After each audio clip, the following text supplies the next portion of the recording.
So inyo pong napanood mga kapolitika itong si CJ Opiasa at si Miss Grand International 2025 Emma Mary Tiglao dito sa kanilang pagrampa sa fan meet and greet ni Wang Nguyen sa Vietnam dahil pumunta itong dalawang kababayan natin na beauty queen dito sa Vietnam para sa isang fan meet and greet kasama yung mga staff ni Nawat at itong si Jojo Bragais. So napakarami at talagang maraming mga Vietnamese ang nagmamahal at sumusuporta, humahanga dito kay Emma Tiglao at kay CJ Opiasa, kung saan ay makikita ito sa mga reaksyon at kanilang mainit na pagtanggap dahil sa kanilang pagmamahal at paghanga dito kay Emma at kay CJ dahil sa kanilang ipinamalas na galing dito sa Miss Grand International Competition. Our stunning runway queen Emma, grace in every step, confidence in every pose. Queen Emma lit up the runway at the Wangjiang fan meeting with her undeniable presence. Queen CJ graced the runway at the Wangjiang fan meeting with a special appearance, delivering a performance filled with elegance and confidence.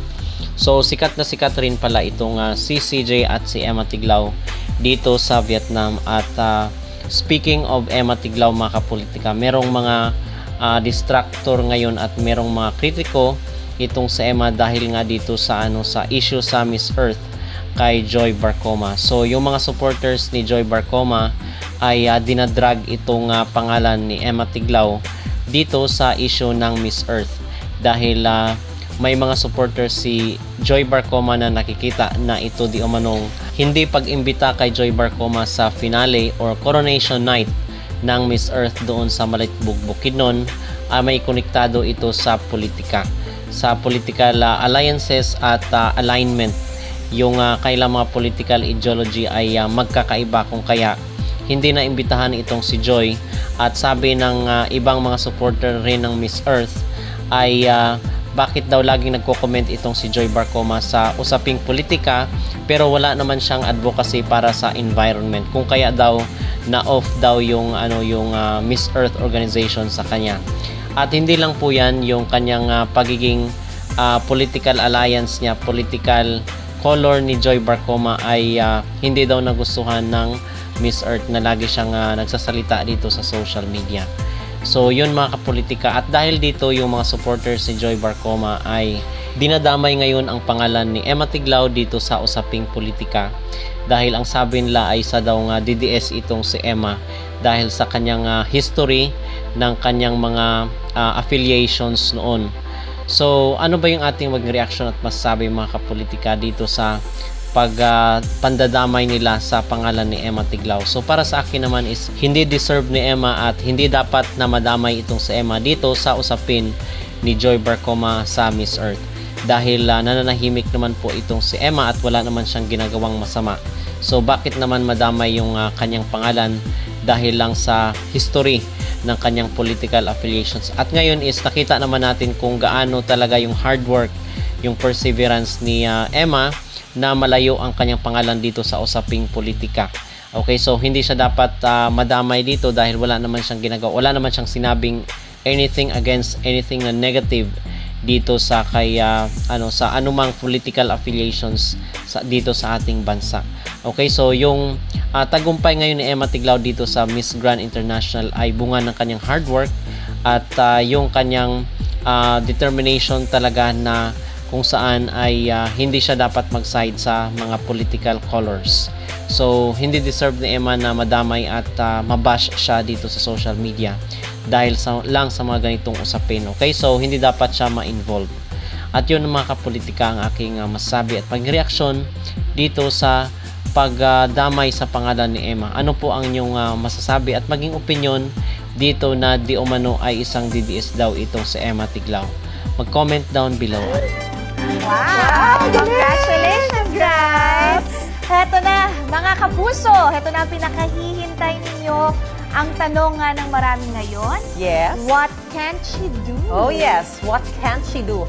Well, we believe she can do everything. Kaya po ngayong umaga, to do her farewell walk live dito sa unang hirit, ladies and gentlemen, ang pambansang Diyosa, Joy Barcoma!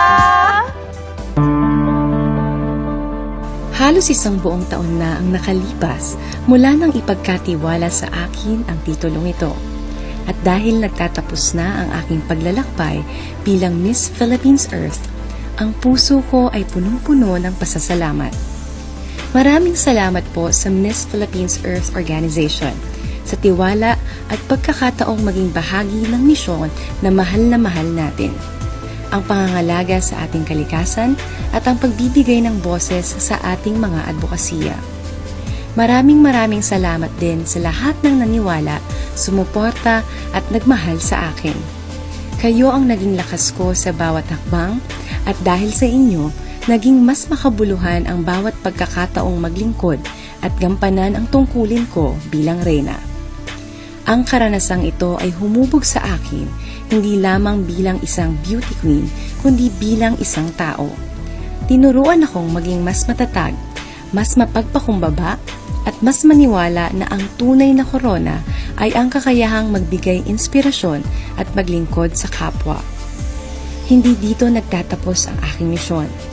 Dadalhin ko ang mga aral, ang mga alaala, at ang pagmamahal na natanggap ko saan man ako dalhin ng buhay. Dahil sa huli, mananatili tayong boses ng kalikasan at lipunan. Lagit-lagi para sa bayan. Maraming salamat sa pagmamahal. Maraming salamat, Pilipinas.